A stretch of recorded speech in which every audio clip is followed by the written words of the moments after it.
Good morning.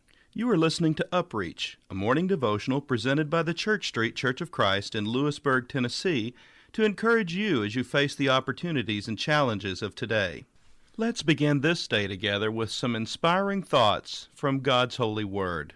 Then Jesus said to those Jews who believed him, "If you abide in my word, you are my disciples indeed, and you shall know the truth, and the truth shall make you free."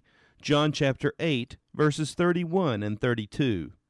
William Barclay writes, "I remember going to a translation panel in Oxford without a very essential part of my luggage. I went without an English Bible. I went into town to get a Bible, and very naturally, since I am well equipped with Bibles at home, I did not want to buy an expensive one. Then I happened on what must be very nearly the Bible bargain of all time, the Fontana edition of the Revised Standard Version, magnificently printed, and even in its paper covers, beautifully bound, and all for some 40 pence. I had not known that this edition existed until I saw it then, and it seemed to me the cheapest price for the best book that I had ever seen. This set me thinking. We do not realize how fortunate we are. Of course, in the early days, books were copied by hand. There was, in the 4th century A.D., when the great manuscripts were being copied, a standard rate of pay for scribes. Books for copying were divided into what were called stichi. A stikos, the singular form of the word, is not a line. It was originally the length of an average of a hexameter length of poetry, the line in which Homer wrote, and it was counted as 16 syllables.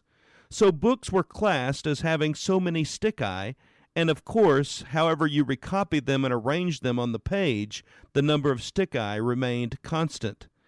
Now there is an edict of Diocletian published early in the 4th century, which fixes the prices for all sorts of things, and amongst other things it fixes the rates for the pay of scribes, and the pay is 20 to 25 denarii per 100 stichi.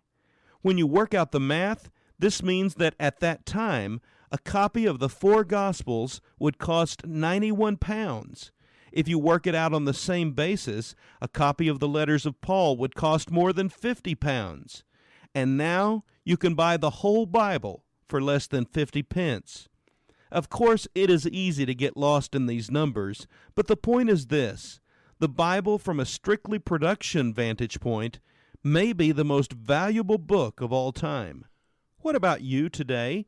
Do you recognize the incomparable value of the Bible, not because of intense production logistics, but because of the changes it can work in the lives of those who read and practice its teachings?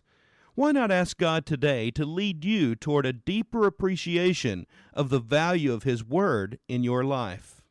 This has been UpReach, a presentation of the Church Street Church of Christ in Lewisburg, Tennessee. I am Kyle Bolton, the pulpit minister at Church Street, and I would like to personally invite you to come and share times of Bible study and worship with us each week. We meet every Sunday at 9 o'clock a.m. for our morning worship, followed by our Sunday school for all ages at 10:15 a.m. Then we meet again at 6 o'clock p.m. for our evening worship. We also have a midweek meeting for devotion and Bible study on Wednesdays at 6:30 p.m. I hope to see you there. Have a blessed day. I heard an old story, how a Savior came from glory, how He gave His life on Calvary to save a wretch like me.